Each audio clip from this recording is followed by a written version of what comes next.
Olá, galera, sejam bem-vindos a essa nossa aula de Web Programming.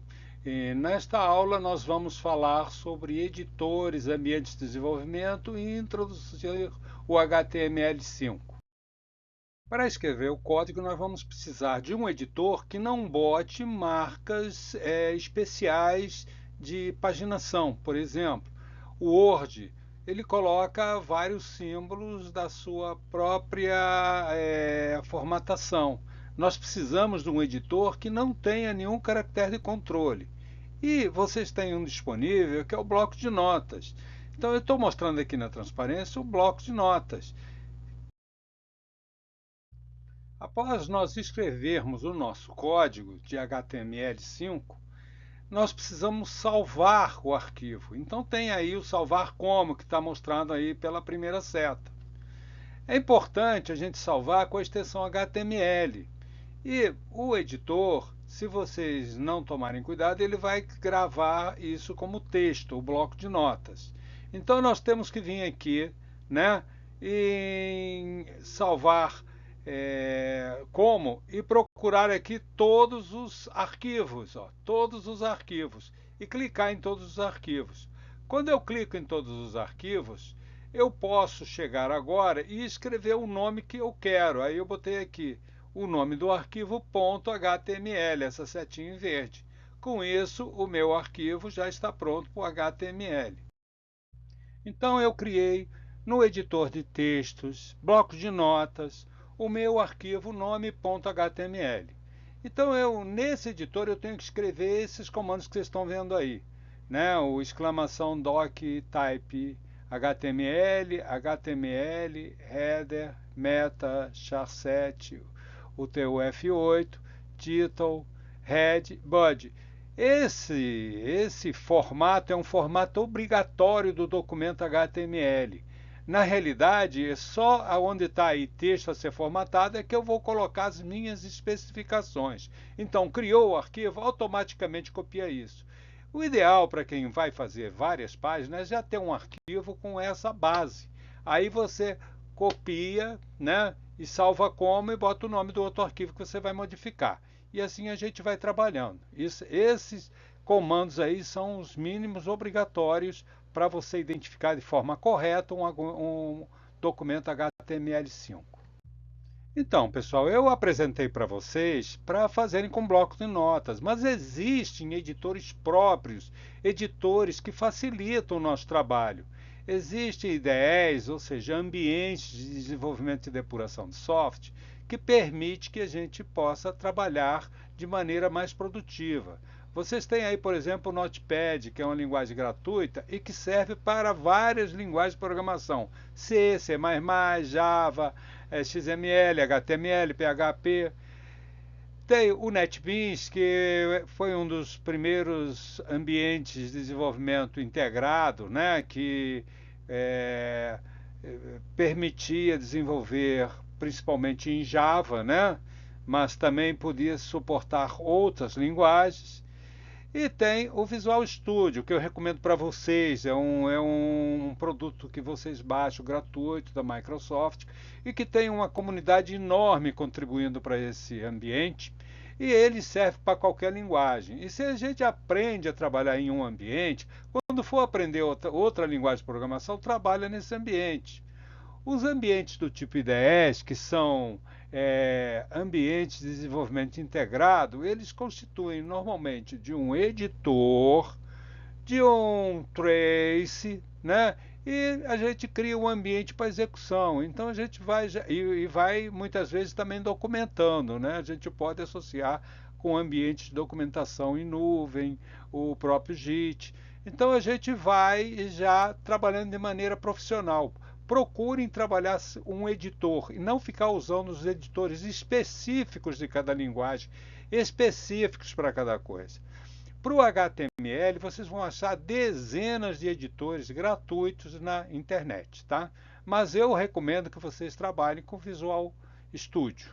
Quando você carrega o Visual Studio, você vai baixar o Visual Studio e quando carregá-lo, colocá-lo para rodar, vai aparecer essa tela que vocês vão vendo aí no vídeo. É uma tela de boas-vindas, né? Então tá iniciar, novo projeto, abrir arquivo, abrir pasta, né? Então, o nosso objetivo não é dar um curso de Visual Studio, mas colocar vocês em condição de começar a fazer o desenvolvimento do HTML5. Ao se pedir no Visual Studio para abrir uma pasta, né, ou selecionar um arquivo, você vai escolher ali criar uma nova pasta. Aí ele vai abrir essa tela que vocês estão vendo aí para você escolher onde você quer criar a pasta, né, qual é o diretório. Aí você vai até o lugar que você deseja criar a pasta, selecione nova pasta, nomeie a pasta, eu chamei aí de Simples Site, e escolha a pasta para a gente ficar com ela selecionada. Então é muito simples criar uma pasta. Outra coisa legal é que você pode configurar o Visual Studio para o que você está trabalhando, não é? Então você tem aí esses quadradinhos aqui embaixo, que é o Marketplace. O Marketplace vai mostrar tudo que tem disponível aí. Vocês vão ver que vocês podem ter vários aplicativos que podem ser usados, várias linguagens, Python, C++, etc. Tá? E a gente pode escolher as extensões que a gente quer. Nós temos até muitas duplicatas de aplicativos para serem instalados, para ser ampliado o meu Visual Studio. Porque a comunidade que desenvolve isso, muitas vezes desenvolve coisas parecidas. Então nós podemos ter várias soluções para o mesmo tipo de recurso.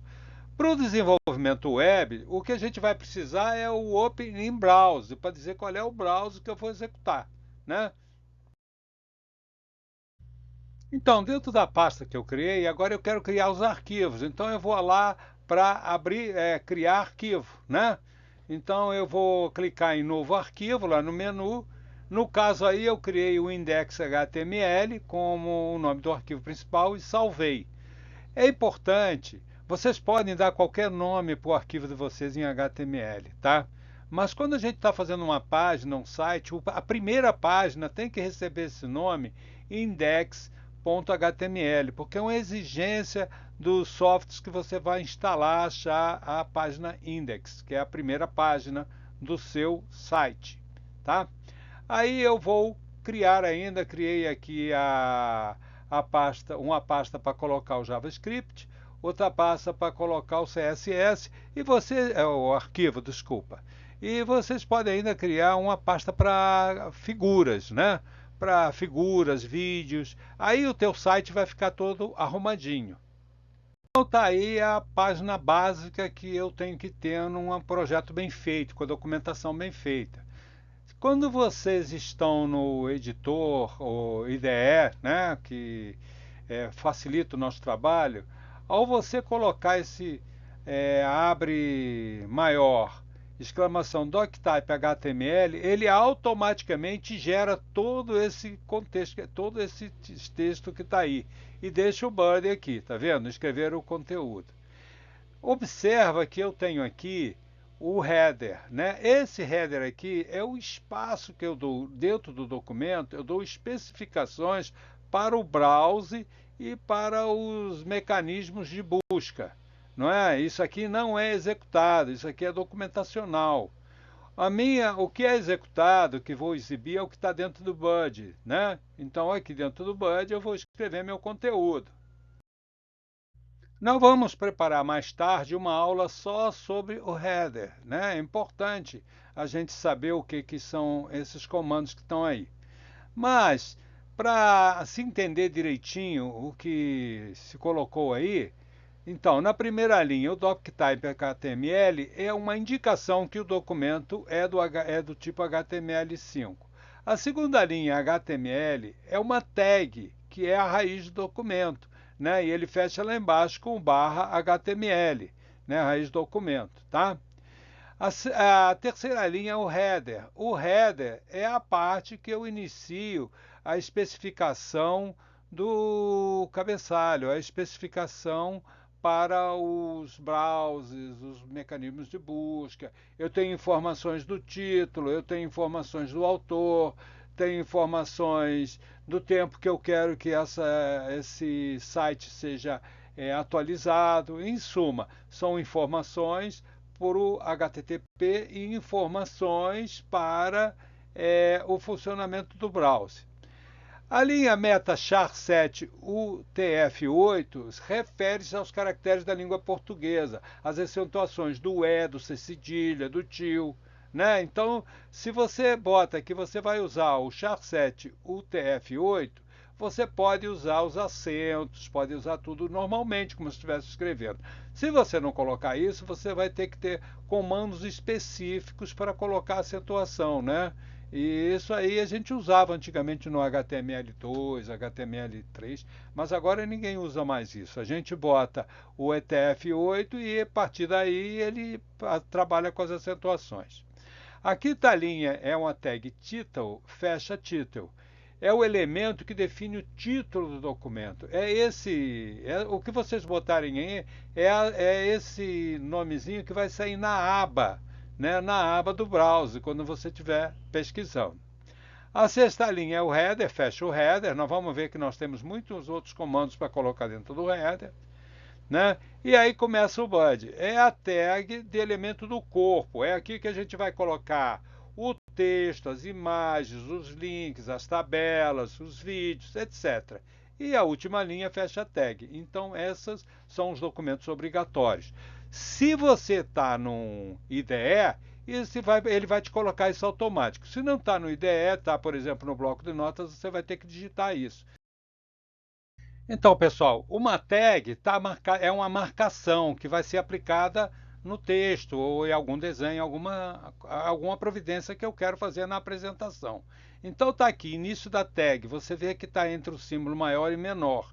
E o fim da tag, até onde vai ser o efeito que vai ser introduzido, é pela barra fim da tag. Então, por exemplo, se eu botar maior, exclamação, tracinho, tracinho, isto é um comentário, tracinho, tracinho, maior, isso aqui é um comentário, não vai acontecer nada, o browser não vai nem tomar conhecimento disso. Mas existem tags que já são pré-estabelecidas para cabeçalho, por exemplo. Então tem a tag H1, H2, H3, H4, H5 e H6, que são para cabeçalho. Já tem um formato próprio com tamanhos que variam, né? O maior é o H1 e o menor é o H6. Então eu botei aqui, ó, H1 é um título. Esse é o título de nível 1, fechei o H1. H2, esse é um título de nível 2, H2. E aqui embaixo, aqui do lado, em verde, está mostrando como é que ficaria o documento, aplicando esses textos que estão aí. Então, aqui eu estou fazendo para efeitos didáticos com blocos de notas. Então está escrito aqui do lado esquerdo como seria o arquivo, né, escrito em texto para ser aplicado. Então está aqui o doc type HTML, indicando que é um documento HTML. Observa que eu estou mantendo a indentação. O HTML lá em cima está na mesma direção do HTML lá embaixo. O header no fechamento do head e o body no fechamento do body. Bom, então aí está o arquivo. Esse arquivo, quando salvo, vai ficar como o formato aqui, ó. Tá vendo aqui? O exemplo 1 está nesse formatozinho colorido que é do Chrome, né? Quer dizer que ele foi gravado certo, se ele foi gravado no HTML. E aqui eu estou mostrando, quando eu clico no exemplo 1, o que acontece? Ó, então está aqui o título de nível 1, observa que ele é maior, e o título de nível 2, está feita a execução. Outra tag importante é a tag P, de parágrafo. Observa aí, ela abre e fecha maior com P, aí eu boto o texto e uma barra P. Então está aí um exemplo. Esse parágrafo, é para você escrever o próprio texto. Aí você vai escrevendo textos por parágrafos, né?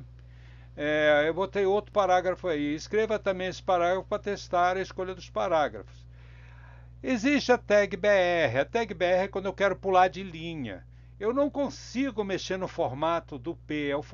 Quem vai formatar isso, não adianta colocar branco, pular linha, porque o P ele tem a formatação própria, é automático. Se eu precisar pular uma linha, eu boto o BR, né? O BR pula linha. Temos ainda uma tag muito usada que é o HR. O HR ele cria uma linha horizontal, né? Então vamos experimentar. Então eu vou coloquei aqui esse texto para vocês verem, ó, HTML, e Bud, tá? Exemplo de uso do parágrafo como comentário. Esse texto é um parágrafo para você testar. A minha ideia é que vocês vejam esse texto, copiem dentro do Visual Studio ou dentro do editor que vocês estão usando e executa para o vídeo, executa e vê o que acontece antes de seguir em frente. Aí vocês vão aprendendo, não é? Então tá aí o código, se vocês precisarem copiar, ó, o BR pula a linha, aí vem aqui o outro parágrafo, tá certo? BR, pulei duas linhas e botei uma linha horizontal. Aqui do lado direito eu estou mostrando quando eu clico lá no meu arquivo, né, o que que acontece, ó, tá aparecendo aqui, ó, complete o formato, observa que eu não tenho nenhum controle sobre o formato, tipo de letra, nada disso por enquanto, né? Aí pulei duas linhas, aí escrevi aqui de novo, pulei duas linhas, aqui embaixo está a linha horizontal. Mas tem vezes que você quer mexer na formatação. Imagina que você está fazendo um poema. Você não pode usar o P, porque ele vai desconfigurar tudo que você fez. Então, quando a gente não quer que mexa na formatação, a gente tem a tag predic, ou seja, está pré-formatado, tá? Então tá aí o exemplo para vocês verem. Eu botei a inicial do meu nome, tá? Botei aí o Horácio e botei como pré. Vamos ver como é que isso fica. Então, do lado direito aqui da transparência, eu coloquei o texto, eu fiz no editor, no bloco de notas. Então tá ali. E depois executei. Do lado esquerdo está a execução. Vocês podem parar o vídeo e façam isso, por exemplo, com o nome de vocês, para vocês aprenderem. Você também tem tags para criar lista. Então aí, por exemplo, a tag UL, né? Fechando com barra UL, dá para a gente criar uma lista qualquer. E os itens LI fecha os itens de cada lista. Cada item da lista é cercada pela tag LI fechada com barra LI. Então tá aí o exemplo, eu fiz aí para maçã, banana, laranja, tá certo? Agora, um item de lista pode ser outra lista, como eu mostrei aqui no exemplo 2. Então tá aqui, ó, o L barra o L é uma lista. Aí o primeiro é ali, sistemas operacionais. Aí eu quis fazer uma lista dos sistemas operacionais. Observa que eu criei outra lista aqui dentro e botei LU Windows, LU Linux. Aí, o outro ali é o editores. Eu criei uma lista de editores, Visual Studio e Notepad. Tá aí, tá certo. E o último elemento da lista é o LI. Tá? Vamos ver como é que isso fica. Então, no texto à esquerda aí é o texto que eu digitei no meu bloco de notas, né? Se vocês fizerem com Visual Basic, Visual Studio, vocês vão ver que isso vai ser bem mais rápido. E aqui do lado tá mostrado o que conteúdo. Não considerem a barra azul. Eu coloquei só para destacar o texto, tá? Então tá aqui já mostrando a lista com a lista dentro. Parem o vídeo e façam um exemplo para vocês aprenderem. Nós temos ainda uma maneira de fazer as listas ordenadas. Então eu boto a tag LO, Ordered List, e a outra fechando o OL, tá? E os itens continuam da mesma maneira. Então tá aqui, ó, OL, LI primeiro Rio de Janeiro, LI Aracaju, LI São Paulo, ó, fechei a lista. Observa que ele não vai fazer sorte para botar em nenhum tipo de ordem. Você já deu a ordem, ele vai numerar ou botar algum aspecto aí de identificação. Pega aí para vocês a listagem feita no Notepad, né, no Notes, e a execução, como é que fica? 1, 2, 3, São Paulo. Parem o vídeo e façam isso como exercício. O HTML tem ainda um tipo de lista que é do tipo pergunta e resposta, como vocês estão vendo aí do lado. Eu já botei aí o texto do arquivo do Notes para execução. Então tá aí, ó. Eu marco, quando eu tiver esse tipo de lista, eu boto DL list, ou seja, DL e fecho com DL. E boto DT. Quem descobriu o Brasil? É a pergunta, DT. A resposta é o DD. um português chamado Cabral. Então eu posso botar o que eu quero em cima e a resposta embaixo. Isso claro que depende da aplicação. Eu estou falando pergunta e resposta, mas vocês poderiam ter outro tipo de aplicação. Tá? É assim, o pessoal usa assim às vezes pouco, mas tem essa facilidade disponível. Para o vídeo, faz alguns exercícios para vocês verem como isso funciona. A tag que nós fizemos aqui de exercício, nós usamos o padrão da tag. Nós vamos ver que nós vamos poder mudar isso, né? É importante que vocês façam esses exercícios, que ajuda também a memorizar. Com isso, nós terminamos essa primeira aula introdutória, mas veja quanta coisa você já pode fazer. Faça os exercícios para a gente tirar o máximo proveito do aprendizado. Até a próxima aula. Se você gostou desse vídeo, recomendo para os seus amigos e seus alunos. Você pode baixar material complementar no link que está na descrição dos vídeos. Incentive o autor a fazer novos vídeos se inscrevendo no canal. Até a próxima aula.